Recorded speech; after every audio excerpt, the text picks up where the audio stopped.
We're going to get started on top stitching now. I like to use actual top stitching needles. This brand, it happens to be what I have here. There are other brands available, of course. It's hard to see, of course, in this little video, but the eye is larger than in a regular needle, and it has a little bit of a groove here, which helps handle a slightly thicker top stitching thread. And then I also like to use a special top stitching thread that's a little heavier. It makes a little more dramatic and pronounced top stitching. Again, use your sleeve board. It's a little tight to get in some of the corners on this, and also you also want to lengthen your stitches a little. I lengthened mine to 4 millimeters here to accommodate this stretch denim. There's a diagram in your instructions that will show you all this, but I will go through it too. I like to start by, we have the little flap here, and I like to just put a pin in that just to make sure that it stays in place for all of the top stitching that's to come. Then, depending on which leg you're starting with, you're going to either go in one direction or the other. This is the left leg that I'm going to show you. You're going to start in the notch here. You can pull the overlap away a little bit so you can get started back here, and you're going to go around, all the way around, and then up on the other side. I also like to use this, like an edge stitch foot can be helpful here if you happen to have one. Not 100% necessary, but if you have it, feel free to use it. So go to straight stitch, and I'm going to lengthen my stitch to, I like 4 millimeters because this is a stretch denim. It'll help it show up nicely without being too bulky. Okay, here we go. So we're going to start in the underlap here. We're just going to go all the way around. When you get to the edge here, you have to pivot.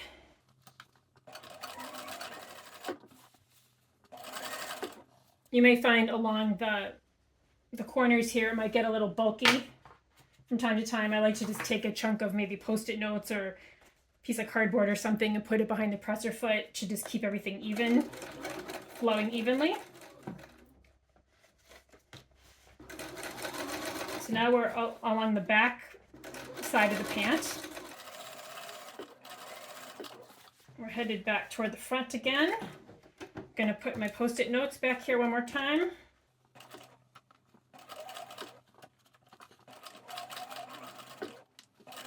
And then we're going to the little front of the notch here. And we're going to pivot. And then it's just important to make sure at this point that everything is lined up the way you want it.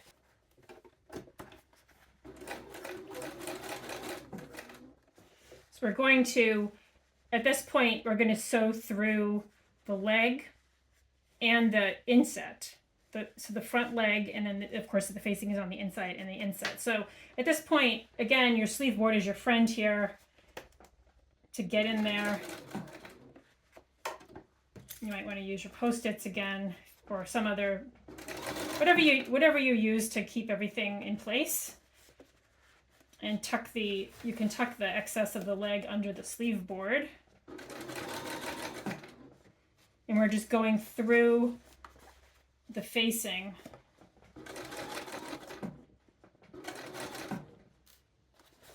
and through the leg.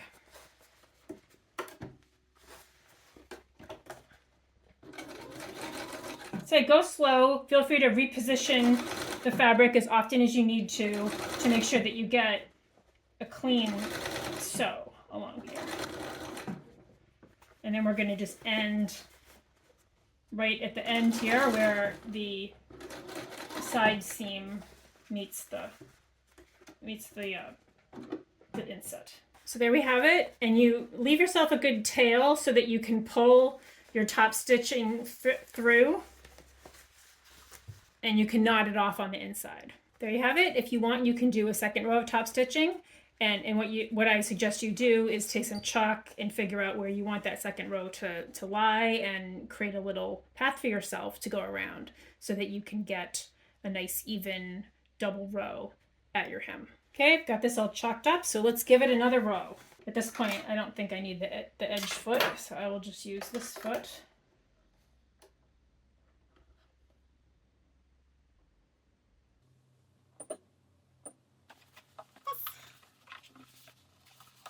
You won't be able to go under the flap anymore, of course, because you've sewn it down, so just get toward as close to the end as you can. And again, leave yourself a tail of thread, or you can do a little back stitching just to keep it in place.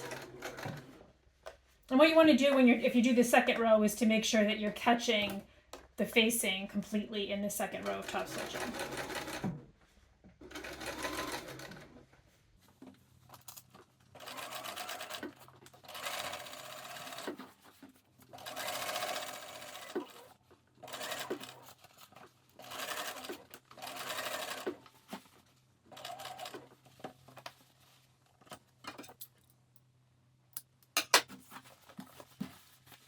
Tricky part, of course, is doing the end here.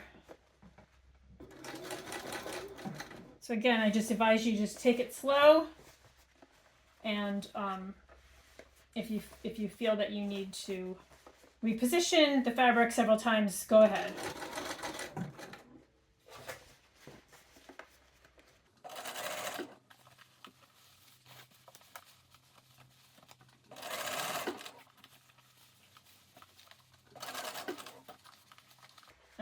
I'm just folding this out of the way completely underneath, so that the only thing there's nothing happening between the pant leg and the machine. The stretchier fabric is, the easier it is to sew this, by the way.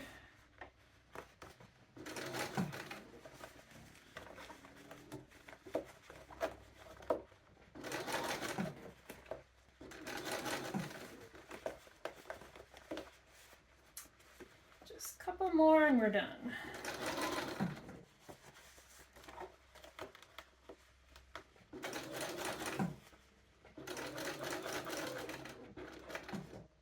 Okay.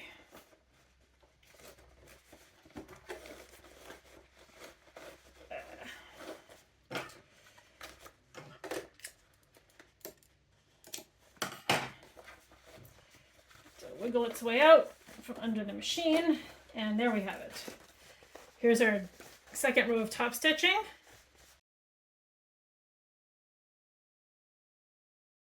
Okay, so here's the right leg, and you basically just do the top stitching in the opposite direction. I've got the overlap here just pinned a little bit just to make sure that it behaves. And again, I've got the sleeve board, and what you need to do is start in the opposite place. So you're going to start at where the overlap goes to the outseam, and you're going to go around basically in exactly the opposite direction that you just did for the left leg. So I'll get started here, and again lengthen the stitch. Use a straight stitch. I like to use a special top stitching needle. I like to use top stitching thread that's a little thicker and more heavy duty.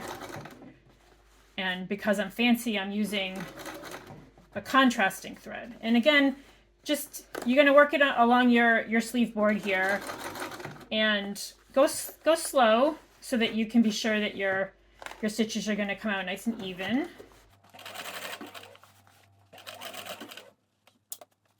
If you find, again, that it's getting a little bulky, you can use something like, I like to keep just a chunk of Post-it notes that you can rip off in any quantity that you need. When you get to the end here, as you did before, you're just going to pivot. So you'll get a nice sharp edge there. Might get a little bulky at the side seams. You should press your seams open and trim down those side seams a little bit before you start the top stitching.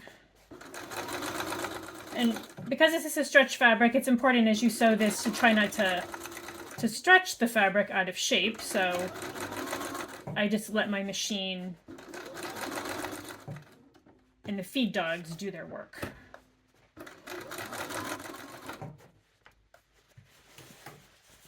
Okay. And pivot again at the inner part of the notch. And you're not going to be able to get in under here because you've sewn that down. But what you can do, let me just take one more stitch and then put this back here to keep this blade out of alignment, is just go as far in as you can and then just knot it off.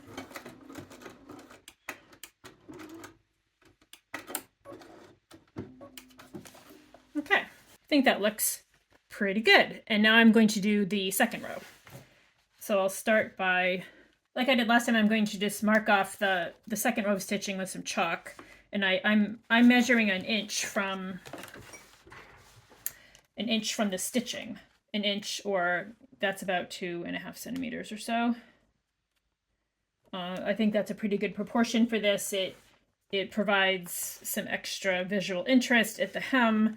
It also provides a little extra insulation or insurance, if you like, for the facings on the inside. Just want to make sure that everything is flat here.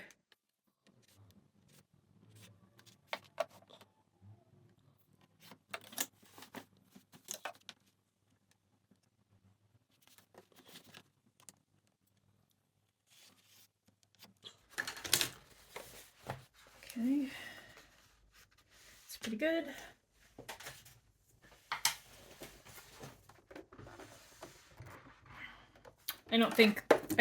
I like to use this, so if you happen to have a pressing foot like this that's a guide on it, it's good for top stitching. It's not necessary when you're doing the second row. So you're going to follow the chalk that you just drew on there.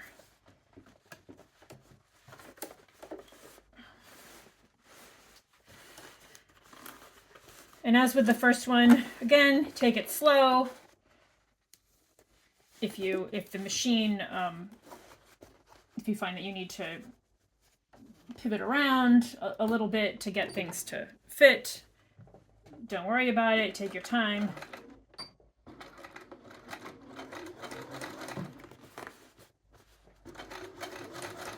Make sure that the facing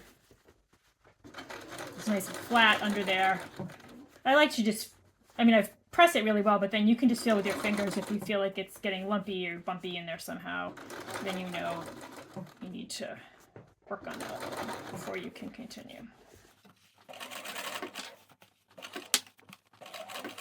Might get a little bulky right here, so we'll use our little Post-it notes again.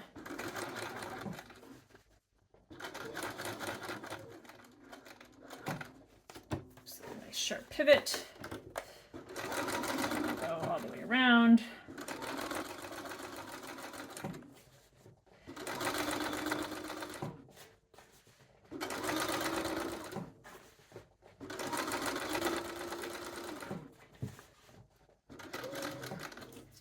Might need our Post-it notes again right here.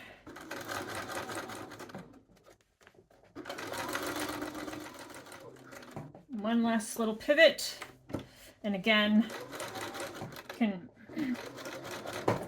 get right up to the edge here, knot it off.